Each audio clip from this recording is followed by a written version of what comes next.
Tiap kali saya BAB itu keseringan BAB-nya saya itu selalu keras Bapak Ibu. Kalau istilahnya itu sembelit.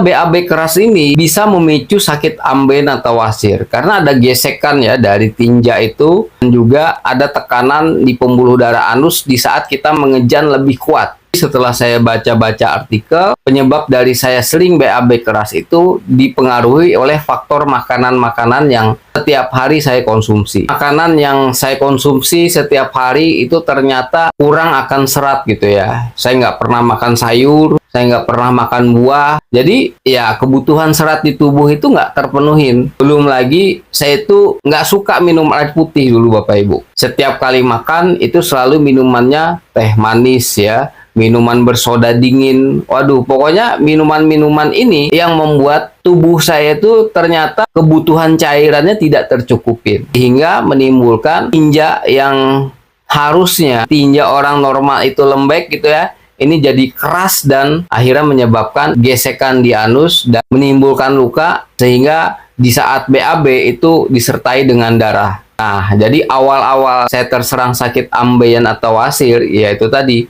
muncul pendarahan di saat saya buang air besar. Dan nggak lama dari itu muncul lagi tuh benjolan sebesar ujung jari kelingking. Ya, kalau kesentuh aja itu sakit, bukan main Bapak Ibu. Ya, pokoknya aduh, mau BAB, setelah BAB, ya berdiri, bahkan duduk, itu pasti deh menimbulkan sensasi sakit yang luar biasa. Apalagi di saat saya bekerja, naik sepeda motor, ya kalau misalkan kambuh, aduh, pokoknya tersiksa lah. Dan saya nggak mau sampai balik lagi harus terkena sakit ambeien atau wasir.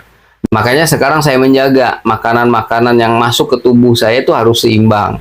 Antara serat, terus harus terpenuhin kebutuhan air putihnya. Sehingga kalau BAB itu nggak harus keras lagi. Dan alhamdulillah ya, alhamdulillah saya udah nggak sakit lagi, udah nggak pernah lagi menderita sakit ambeien wasir sejak 2011 lalu. Nah, ditambah dibantu dengan herbal Cina TCM ya, karena kalau hanya sekedar merubah pola makan ya, merubah gaya hidup di saat sudah terserang itu sulit untuk bisa pulih 100%. Jadi perlu bantuan sesuatu dari luar ya, dalam bentuk obat-obatan ya. Nah, saya disarankan oleh teman saya itu herbal Cina tradisional Chinese medicine atau TCM. Dan alhamdulillah masalah sakit ambeien wasir saya sejak saya rutin konsumsi TCM itu semua bisa pulih 100% tuntas, saya bisa sembuh dari 2011 sampai dengan sekarang.